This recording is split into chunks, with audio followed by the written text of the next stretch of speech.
미래 법인을 이용하시면 세 가지 효과를 오늘 보실 수 있다는데, 일단 여기에 포인트는 저희가 지금까지 말씀드린 특정 법인이라는 법인을 활용하는 겁니다.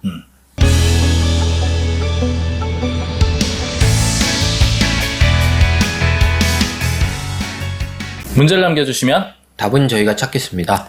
저희가 금융투자, 부동산 투자, 그 다음에 가족의 자산 이전 이런 걸 위해서 네. 저희가 가칭 미래법인이라고 했죠. 새끼법인. 네, 어떤 분들은 새끼법인 하시던데 미래를 위한 법인을 준비하셔라 이런 얘기를 많이 드렸는데, 오늘 그 연장선상에서 이야기를 한번 해보도록 하겠습니다. 네. 일단 오늘의 영상을 좀 주목해서 보실 분들, 개인도 있고 법인도 있고 자산이 부동산이든 금융이든 다 있겠지만 특정하게 조금 좁혀서 설명을 한다 그러면 네. 어떤 분들에게 도움이 될지 한번 설명해 주시죠. 일단 오늘의 주제는 법인 쪽으로 좀 가려고 합니다. 법인을 운영하시는 분, 운영했었던 분, 그래서 운영해가지고 자산이 쌓여서 승계를 고려하시는 분, 요 분들이 대상이 될 것 같습니다. 그렇죠. 여기에 조금 더 폭을 넓힌다 그러면 법인을 고려하시는 분들도 해당이 될 것 같은데, 일단 법인 얘기를 했는데 개인적으로는 이제 상속이나 증여세가 고민 있는 분들이 큰 카테고리로는 다 해당이 되겠지만, 그렇죠. 오늘은 특히 법인 쪽으로 이제 봐야 되는데, 우리가 기업 컨설팅을 했잖아요. 네. 하고 있으면서 가업 승계 하면서 가업에 대한 세액공제 이런 것들에 대한 혜택이 있는데 그게 아닌 다른 방법이 있다 하는데, 요거에 대해서 좀 설명을 해주신다면. 일단 이제 가업 상속, 가업 증여 이런 혜택은 굉장히 큽니다. 세법상. 근데 이게 그 요건을 맞추시는 분들이 또 많지가 않아요. 그리고 그걸 싫어. 이게 사후 관리가 또 있고 직원을 고용해야 되는 문제, 업종에 대한 문제, 그리고 이제 이 사업은 그만하고 싶다 이런 분들이 있거든요. 그런 애로사항이 있는 분들은 그 혜택을 받지는 못해요. 그래서 나름 저희가 이제 그 혜택은 받지 못하지만 효과 좋은 방법으로 상증세를 좀 줄여보자, 이런 걸로 이제 좀 지금 오늘 영상을 준비를 좀 해봤습니다. 그렇죠. 저도 예전에 이제 지금도 마찬가지로 영업을 많이 이렇게 하면서 많은 업체들을 만나잖아요. 만나다 보면 본인의 사업이 잘 돼서 네. 자녀에게 좀 승계를 하고 싶다 그러면서 가업 승계, 가업 상속 공제 이런 거를 고민하셨다가 포기하신 분들이 상당히 많아요. 왜냐면 사후 관리 요건도 빡빡하고, 그 다음에 그게 안 지켜졌을 때 내야 되는 세금에 대한 부담도 있고요. 그 다음에 더 문제는 자녀가 한 2명, 3명 있지만 이 업을 이어갈지 이것도 불투명하고, 맞습니다. 그 다음에 사업에 대한 비전이 지금은 내가 할 땐 좋지만 앞으로도 이게 계속 좋을까? 이런 고민도 있고, 네. 또 어떤 분들은 이미 부모님이 제조업이나 이런 걸 운영을 잘 하셔가지고 자산 규모도 키워오셨는데, 하다 보니까 물려주실 때는 아버님이 판단한 거죠. 우리 애들 중에 이거 할 녀석이 없어. 그러다 보니까 어떻게 했냐면 직원들 내보내고, 그 다음 매출이나 이런 거는 이제 점차 줄여가면서 결국에는 부동산만 남은 거죠. 그냥 임대업이 됐네요. 그렇죠. 부동산 법인으로 남겨놓은 상태에서 승계를 고려하고 이런 분들이 많은데, 자, 일단 어떻게 하는지, 그리고 미래법인이 어떤 효과를 줄 수 있는지 이제 알아볼 텐데. 잠깐만요. 근데 내가 여기서 하나 더 생각난 게 있어요. 이걸 저희가 지금 찍는 이유를 생각해 봤는데, 지금까지 저희가 계속 찍었거든요. 계속 했어요. 근데 이제 좀 오해가 있으신 것 같더라고. 이게 계속 저희가 법인 이야기를 하니까 법인을 운영하시는 분들은 나는 이미 법인이라서 여기 해당되지 않는구나, 이렇게 생각하시는 분들이 있어서 그게 아니다. 다른 분들도 자산 있는 분들도 되지만 법인을 운영하고 계신 분도 결국에는 승계를 고민합니다. 그렇죠. 그래서 법인 운영하시는 분들도 이 영상은 도움이 된다.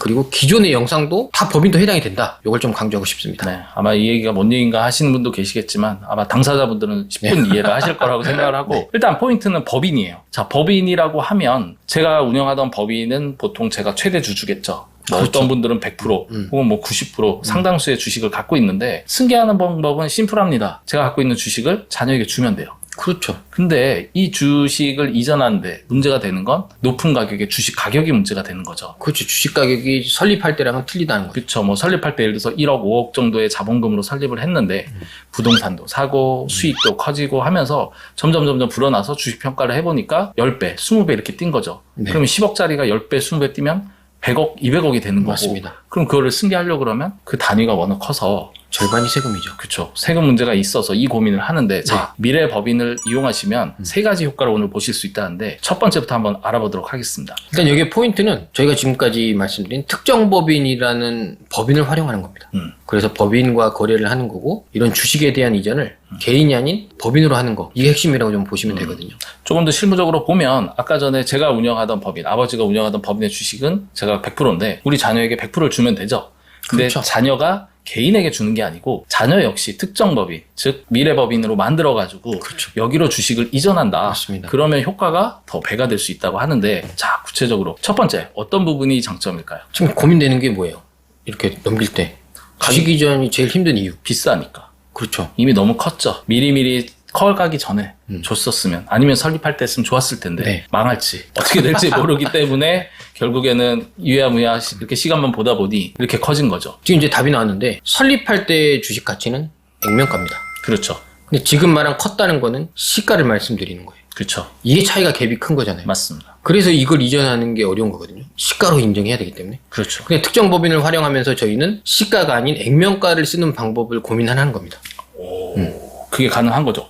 가능은 하죠. 일단은 뭐 이 얘기가 무슨 얘기냐면 당연히 주식을 거래할 때는 시세에 맞춰서 해야죠. 그렇죠. 우리가 아파트를 자녀한테 이전할 때 내가 살 때 1억 주고 샀는데 지금 10억 됐다. 근데 내가 살 때 1억으로 넘겨줄 수는 없잖아요. 현재 시세를 반영해야 되는데 주식 가치가 이렇게 떴는데 그 가격이 아닌 액면가, 즉 설립 당시에 그 작은 가격 이걸로 이전할 수 있다. 이게 특정 법인이 갖는 장점이고 그런 활용법이 있다라고 하는데 일단 첫 번째 뭐 가격을 다운했으니까 좋은 것 같고요. 근데 시가하고 액면가가 엄연히 가격이 다른데 이게 되나요? 액면가로 해도 된다? 되는데 그냥 되는 게 아니라 이게 규정을 잘 활용해야 되는 겁니다. 그래서 이제 두 번째 말씀드리는 건데 두 번째는 이게 시세하고 액면가가 다르잖아요. 그럼 이제 문제가 뭐가 생기냐면 일반적으로 양도다 그러면 부당행위의 문제가 생겨요. 아, 그렇죠. 양도는 시세로 해야 되는데 그렇죠. 액면가 형태로 하면은 싼 가격이니까 부당한 거 아니야? 그렇죠. 이렇게 접근이 되겠죠. 가만히 있겠습니까? 세무서가? 가만히 안 있죠. 안 있죠. 네. 그래서 양도세의 문제가 터져요. 근데 만약에 증여다. 그럼 낮은 가격에 또 증여를 하게 되면 세무서 가만 안 있겠죠. 그렇죠. 왜 싼 가격으로 해서 세금 내냐? 비싼 게 준 걸로 해야지. 이것도 그렇죠. 역시 문제인데. 그럼 가격의 문제는 이제 있는 증여세를 매기려고 하지 않겠습니까? 그렇죠. 그래서 이 부분에 문제가 생깁니다. 근데 이건 개인일 때의 문제예요.